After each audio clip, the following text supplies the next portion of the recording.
Assalamualaikum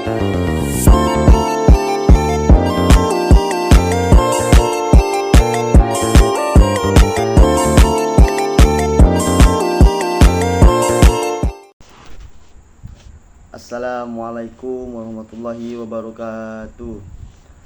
Alhamdulillahirabbil alamin, wassalatu wassalamu ala asrofil anbiya wal mursalin wa ala alihi washabihi ajmain.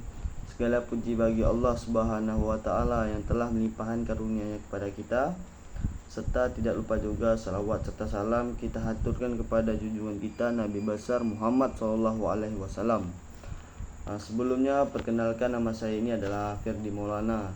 Saya mahasiswa dari program studi Tadris Bahasa Inggris semester 3. Membahas tentang pengertian Mu'tazilah. Pengertian Mu'tazilah itu sejarah Hafiz, kata Mu'tazilah itu berasal dari kata tazalah, yang berarti berpisah atau memisahkan diri, yang berarti juga menjauhkan atau menjauhkan diri. Mu'tazilah ini merupakan paham yang muncul agak belakangan, yaitu awal abad kedua Hijriah.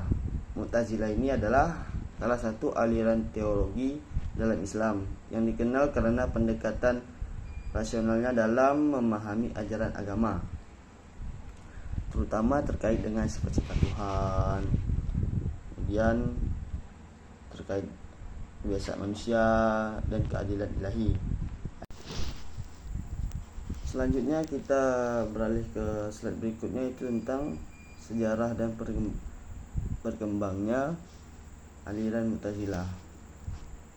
Dimulai dari Hasan al-Basri, adalah seorang ulama besar di Irak yang menjadi salah satu tokoh penting dalam sejarah pemikiran Islam. Dalam suatu pengajian, ia ditanya tentang status iman seorang yang melakukan dosa besar. Sebelum Al-Basri ini sempat menjawab, muridnya Wasil bin Atta itu memberikan pandangan bahwa seorang pelaku dosa besar itu bukan mukmin dan juga bukan kafir.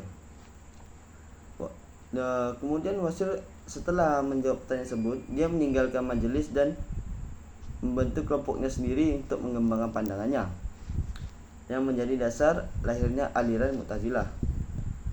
Aliran Mu'tazilah ini awal munculnya itu sebagai reaksi terhadap paham Khawarij yang menganggap pendosa besar sebagai kafir, dan Murji'ah yang berpendapat bahwa dosa besar tidak mempengaruhi keimanan seorang.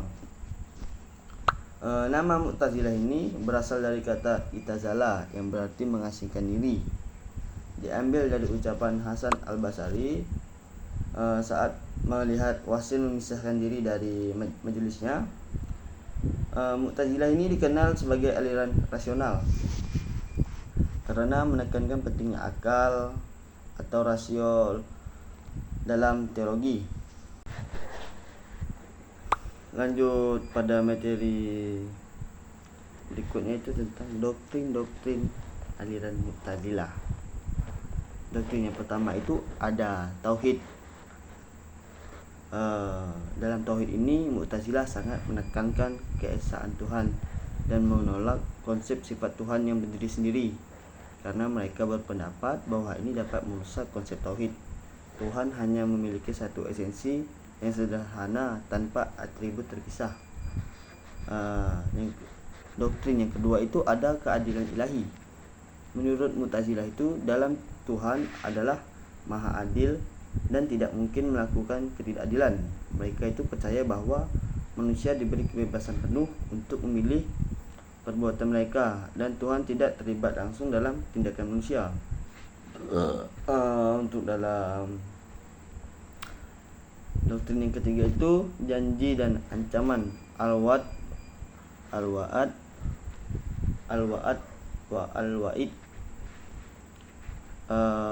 Mu'tazilah ini berkeyakinan bahwa Tuhan itu wajib memenuhi janjinya untuk memberikan pahala bagi yang taat dan menghukum orang yang berdosa tanpa pengecualian. Untuk yang doktrin yang keempat itu kedudukan di antara dua posisi, al-manzilah bain al-manzilatain.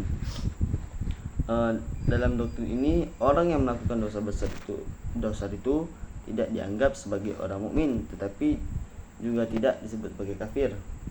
Mereka berada di antara dua posisi dan akan mendapatkan hukuman di akhirat meskipun bukan hukuman kekal. Untuk doktrin yang terakhir itu ada amar ma'ruf nahi mungkar, yaitu Mu'tazilah di sini itu menekankan pentingnya menyerukan kebaikan dan mencegah kemungkaran. Oke, pada saat yang ini kita akan membahas tentang aliran Asy'ariyah. Aliran Asy'ariyah ini adalah salah satu mazhab teologi atau akidah dalam Islam yang dikembangkan oleh Abu Al-Hasan Al-Asy'ari. Aliran ini merupakan bagian dari Ahlus Sunnah wal Jamaah atau Sunni yang dikenal karena pandangannya yang menyimpang antara penggunaan akal dan wahyu dalam memahami ajaran Islam, terutama itu pada konsep ketuhanan dan sifat-sifat Tuhan. Aliran Asy'ariyah ini bertujuan untuk menjembatani perbedaan antara aliran yang mengedepankan rasionalisme dan aliran yang menekankan tradisi dan literasi. Asy'ariyah ini muncul sebagai respons terhadap pandangan rasionalis Mu'tazilah yang menekankan penggunaan akal secara ekstrem dan teologi. Oke, kita lanjut lagi pada sejarah dan berkembangnya aliran Asy'ariyah. Sejarah aliran Asy'ariyah ini mengisahkan perjalanan intelektual dan spiritual Abu Hasan Al-Asy'ari, tokoh sentral dalam pengembangannya. Abu Hasan ini lahir pada tahun 260 Hijriah atau 874 Masehi di Basrah dan meninggalnya itu di Baghdad pada tahun 324 Hijriah atau 936 Masehi. Abu Hasan ini yang merupakan seorang cendekiawan yang sangat berpengaruh dalam sejarah pemikiran Islam itu. Awalnya itu ia ini belajar di bawah bimbingan Abu Ishaq Al-Marwazi, seorang faqih mazhab Syafi'i di Masjid Al-Mansur, Baghdad.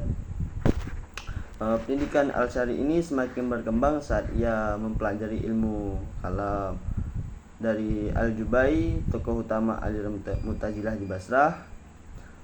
Latar belakang pendidikan yang luas ini memberikan landasan yang kokoh dan pemahamannya terhadap berbagai aliran pemikiran pada masanya. Meskipun awalnya Abu Hasan ini mengikuti aliran Mu'tazilah, pada akhirnya itu mengalami perubahan signifikan dalam pandangannya. Setelah lebih dari 40 tahun, ia secara terbuka meninggalkan Mu'tazilah melalui pidato yang penuh semangat di Masjid Basrah. Untuk yang slide yang terakhir ini, kita akan membahas tentang doktrin yang ada di dalam aliran Asy'ariyah. Untuk doktrin yang pertama itu zat dan sifat Tuhan. Al-Asy'ari ini menolak pandangan yang mencoba memberikan atribut manusiawi pada Tuhan. Satu konsep yang dikenal sebagai antropomorfisme. Meskipun Al-Quran menggunakan istilah seperti wajah, tangan, dan mata untuk menjelaskan sifat Tuhan, Al-Asy'ari ini menafsirkannya itu secara metaforis. Dengan demikian, Al-Asy'ari ini menegaskan bahwa sifat-sifat Tuhan tidak disamakan dengan sifat-sifat makhluk. Yang doktrin yang kedua itu ada kekuasaan Tuhan dan perbuatan manusia.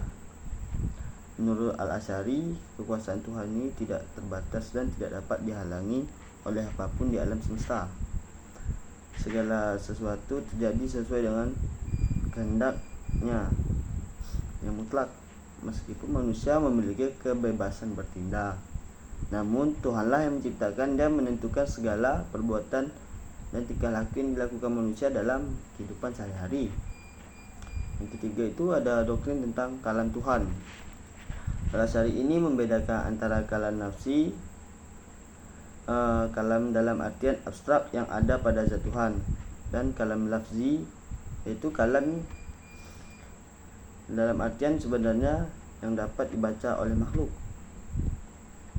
Al-Quran adalah kalam Allah yang tidak berubah, tidak diciptakan dan bukan makhluk. Yang keempat itu ada ru'yah pada Tuhan. Penasihat ini mempercayai bahwa pada hari kiamat orang-orang mukmin itu akan melihat Tuhan. Ini didasarkan pada ayat-ayat Al-Quran yang menyatakan bahwa orang-orang mukmin akan melihat Tuhan dengan mata kepala mereka sendiri. Untuk doktrin yang terakhir itu pelaku dosa besar. Mereka yang menyatakan bahwa keberadaan seseorang di surga atau neraka itu bergantung pada kehendak Allah Subhanahu wa taala.